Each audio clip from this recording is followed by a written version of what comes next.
What's going on? It's Ballistic Beats, BLysticProductions.com.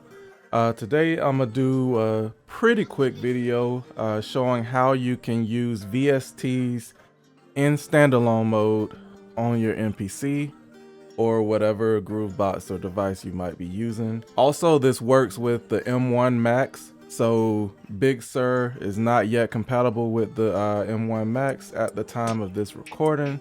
So this is a workaround to use those VSTs in standalone mode, but not really lose that part of like making beats, if that makes sense. You still can't use controller mode. The MPC software does work on the Max, but the controller mode just doesn't. So this gives you part of that functionality back, but you do need a couple things to do that. The first thing, you will need a USB MIDI interface. The one that I got, I'll link in the description too. It's the Roland UM-One. This is the UM-One Mark II. And pretty much what that is, it gives you one end with traditional MIDI, the other end USB, like regular USB type A. So basically on the MPC, this has a MIDI in and an out. You'll put it into MIDI in 1 and MIDI out A, and it's actually labeled on here which one is in, which one is out. Make sure you pay attention to that.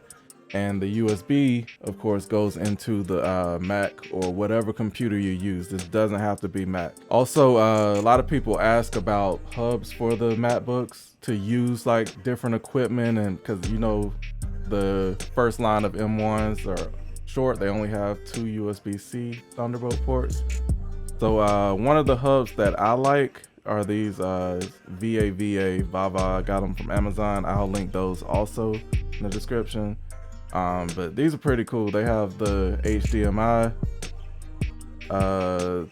This one is 3 USB ports. Some have 4, which is the one I'm using right now. Micro and regular SD, as well as a USB-C pass-through, which allows you to charge. So you're not taking up one of your ports that you can be charging with when you're using the hub or whatnot. So enough of that. To get into the thing, let me go ahead and connect this Roland to my MPC and my Mac.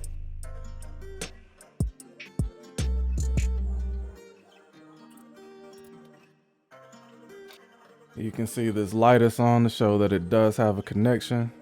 All right, so I got that all connected on the MPC. You won't have to do this every time, but the first time I will. I'm gonna go into the home or menu here, click this little gear up top and go down to MIDI sync. And I should see the MPC1 for the input and the A are both on and they're on track. As well as my MPK mini here. Basically, that's just enabling the ports for the MPC1 for input and the A for output. Nothing too crazy there. So what I'm gonna do is close this first. I just wanted to show this is Big Sur and the M1 chip. So on my Mac, I'm gonna go into the standalone version of my plugin, and that's the big thing. You won't be using a DAW, so this is standalone and it does work, and it's a little bit more reliable because the plugin is less likely to crash versus how some DAWs can do. Not saying on the M1, just in any computer that you're using, you can use these standalone apps. And of course I have Keyscape, Omnisphere, all that, and all the Arturia stuff here. I will choose the Jupiter 8, which I really like. So boom, we got this up. You're also gonna need sound coming from the other computer. So if you have an audio interface, then that's cool. You'll put the outs from that into the input on your MPC. I'm actually gonna use just the regular headphone port on the Mac, and I have this 1/8 inch to double 1/4 inch cable here is a Y cable. This small end is going to go into the Mac, and these will go into the input ports on the MPC. And again, after that, you actually want to go into your menu and the sampler and make sure that the monitoring is turned on. That way you can get some sound through and actually hear what you're listening to or playing as you're doing it. That's just this in or off. I don't know why it doesn't say on, like monitor on, but in is just whatever's coming in the inputs, you're gonna hear it. So make sure that's enabled. And let's see what else we got here. All right, so with that Jupiter on the Mac, what I want to do on the MPC is treat it just like I'm using the external synthesizer. So I'm gonna go to MIDI, and on the MIDI port, I'm gonna go to MPC A because this is sending the MIDI out, and that's MPC A is going out to this standalone version of the plugin I'm using, the Jupiter 8.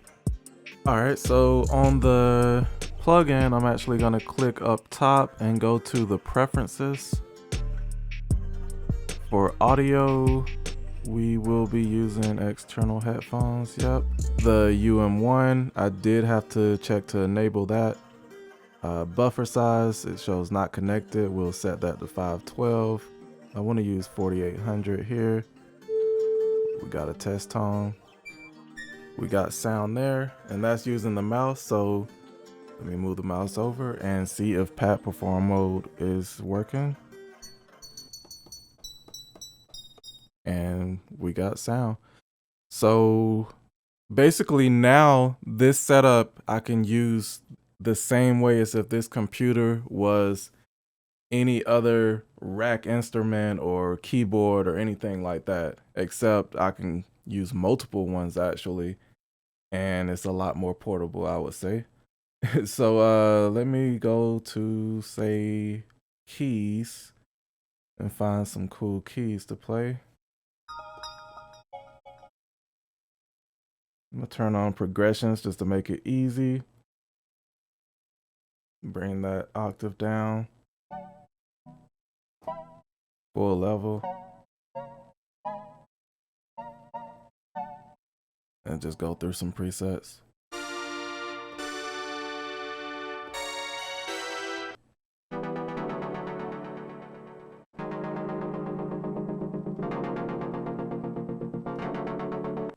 Piano.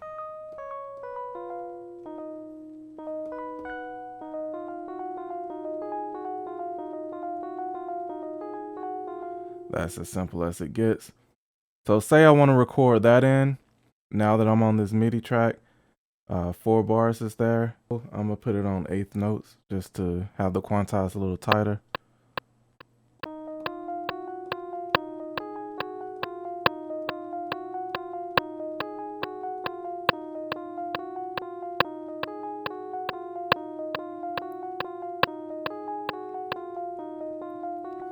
And that's that. Just as you would with any other external instrument, this is MIDI only, so the audio is playing from the computer still. If I want the audio to be in the MPC, I will go to, say, audio track. Audio 1's already there. I just gotta hit record and play.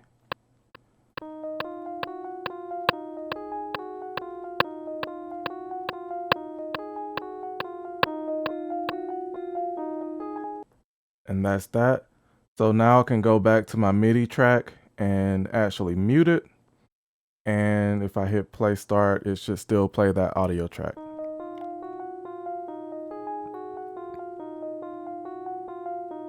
Just to show this is the audio track, I'm gonna go into these effects and just add something random, maybe a reverb medium.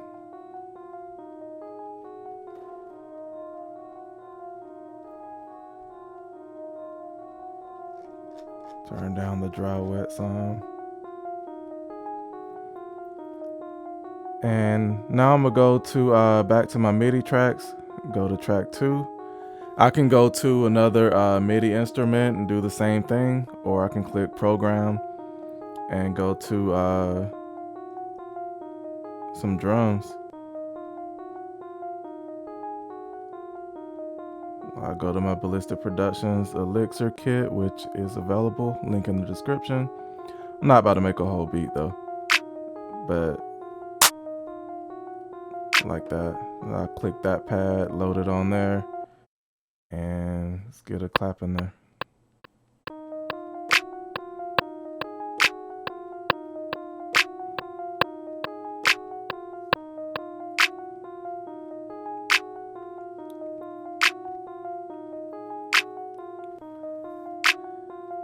And say now I heard something else and like I want to go to a different sound. So I'm gonna go to track 3, go to MIDI again, go to MPC A again, and say I'm done with Jupiter. I want to close that.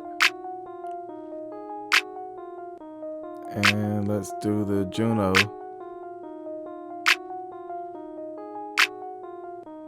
It's asking me the same thing. You probably only have to do this the first time.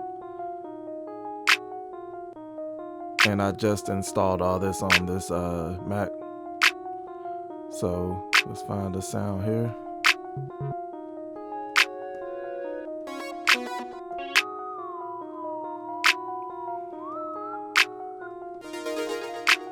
All right, I ain't in a creative mood right now.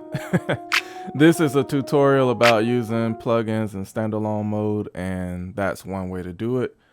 So let me know if this helped you in the comments. If you have any other questions, stay tuned. Real beat making videos will be on the way with this setup. Check out my channel already for some real beat making videos with MPC, as well as when I had the synths that I got rid of, because to me, the digital synths, especially Arturia stuff, is close enough to give me the sound that I want with less of a workflow, and it's just a lot more efficient, to say the least. But again, make sure you hit the like button. That helps the channel a lot. Continuing to grow. I appreciate everybody. Hit the subscribe button and stay tuned. Hold it down.